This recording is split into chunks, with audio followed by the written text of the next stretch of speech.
안녕하십니까. 부부 펀 더하기 이병준입니다. 자, 아주 오래전 어느 결혼식장에서 있었던 일입니다. 어떤 예쁜 아가씨가 결혼을 하게 되었는데요. 그녀는 학창시절 내내 동네에 있는 아주 시골 교회에 열심히 출석을 했습니다.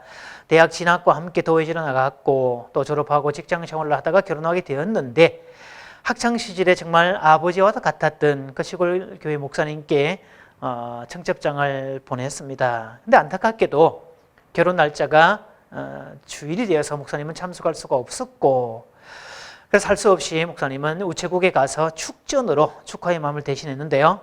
자, 예전에는 결혼식 때 사회자가 축전 내용을 읽어주기도 했었습니다. 축전에는 이렇게 써져 있었습니다. 사랑하는 누구누구에게 결혼을 한 이후에 요한 1서 4장 18절을 가슴에 새기고 행복하게 살기를 바래 라고 적혀 있었습니다. 자, 그 구절 내용을 살펴보면요, 사랑 안에 두려움이 없고 온전한 사랑이 두려움을 내어 쫓나니 두려움에는 형벌이 있음이라. 두려워하는 자는 사랑 안에서 온전히 이루지 못하였느니라 라는 내용이었죠. 아마 결혼 이후에 생기는 어떤 절망감, 또 어떤 위기들, 또 정말 앞에 캄캄한 그런 상황이 생길 때마다 사랑하게 되면 그 두려움을 너끈히 이길 수 있다는 정말 아버지 같은 마음을 담은 그런 내용들이었죠. 그런데 문제는 그날 사회자였습니다. 자, 이 친구는요, 학교 다닐 때 친구 따라 교회를 가본 적이 있기는 해서 대략 분위기는 알고 있는데, 이 친구는 요한 복음이란 말은 들어보았지만 요한 1서란 말은 들어본 적이 없었습니다. 그런데 자기가 사회를 맡았기 때문에 친절하게 그걸 읽어주겠다고 그 전부를 읽어주고 난 다음에 구절을 찾아서 읽는데요, 네가 남편이 다섯이 있었으나 지금 남편은 네 남편이 아니니 네 말이 참되도다.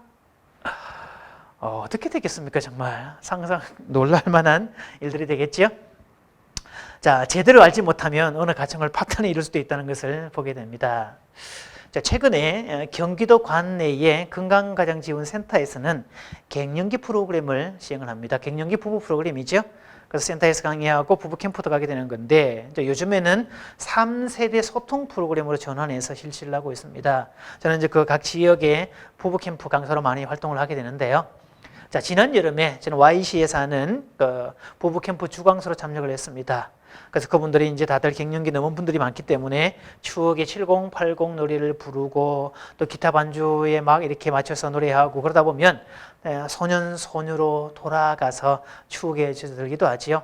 또 강의를 들으면서는 처음 듣는 내용들이니까 어떤 사람은 뭐 폭소를 터뜨리기도 하고 공감의 박수를 치기도 하고, 어떤 사람은 또 눈시울을 붉히면서 울기도 하는 그런 시간들이 있는데요.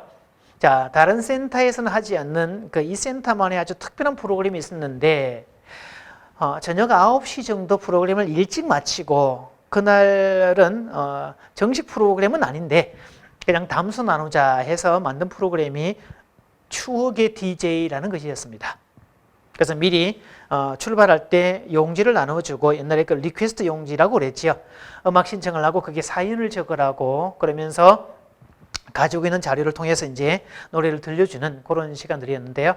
다들 각자가 입장에서 뭐 이번 여행을 신혼여행으로 삼았다, 모타원 여행을 하게 되었다, 아이들 떼놓고 오니까 좋다, 이런 사연들도 얘기하는 그런 쪽들인데, 자, 그 참여자분들 중에 나이가 제일 많으신 60이 넘으신 부부가 오셨는데요. 그 여성분 중 아내께서 노사연 씨의 노래 사랑이란 노래를 신청해 주셨습니다. 그래서 리퀘스트 용지를 석 장을 찝어서 보내주셨는데요, 아주 장문의 편지가 들어있었던 겁니다. 자, 내용이 이런 것들이었습니다. 젊었을 때는 늘 남편을 원망하며 살았습니다. 세월이 지나 나이가 들고 보니 원망했던 그 일들이 지극히 사소한 일들이었다는 것을 알게 되었습니다. 그리고 그 사소한 일에 목숨 거느라 정작 중요한 일을 놓치고 있다는 것도 알게 되었고요. 그리고 저의 늘 불만은 남편이 나를 사랑해주지 않는다고 했는데, 나이가 들고 보니까 남편이 나를 사랑해주지 않는 것이 아니라 남편이 사랑하고 있다는 사실을 제가 제대로 몰랐을 뿐이었습니다. 그러던 어느 날 노사연 씨가 부른 노래 사랑이라는 노래를 듣다가 울컥 눈물이 쏟아졌는데요. 제가 그 노래 들으면서 이런 생각을 해봤습니다. 왜 진작 제가 알지 못했을까? 진작에 알았더라면 지금보다 훨씬 젊었을 때부터 더 많은 행복을 누릴 수 있었을 텐데 말이지요. 그래도 지금 이 나이에 이렇게 부부 캠프를 오고 보니까 얼마나 큰 행복인지 모릅니다. 저에게는 인생을 바꿔준 이 노래를 신청합니다. 그래서 제가 이제 곡을 찾아서 준비를 하고 있는 건데요. 이미 장례 분위기는 숙연해졌고, 근데 이분이 바깥으로 나오시는 겁니다. 그러면서 아니 왜 무슨 문제가 있냐고 물었더니 그 노래를 노사연 씨의 오리지널이 아니라 자기 육성으로 꼭 불러주고 싶답니다. 노래를 잘하든 못하든 그냥 나는 꼭 그러고 싶어서 그런다 라고 해주고요. 그러니까 저하고 같이 이제 키를 맞추어서 기타 반주를 해주고 그분이 노래를 시작을 했는데 정말 그날 모든 부부가 다 울음바다가 되었습니다. 가사 내용이 이런 내용들이 쭉 들어있네요. 그때는 사랑을 몰랐죠. 당신이 힘든 것조차 받으려고만 했었던 날 그런 세월만 같지요.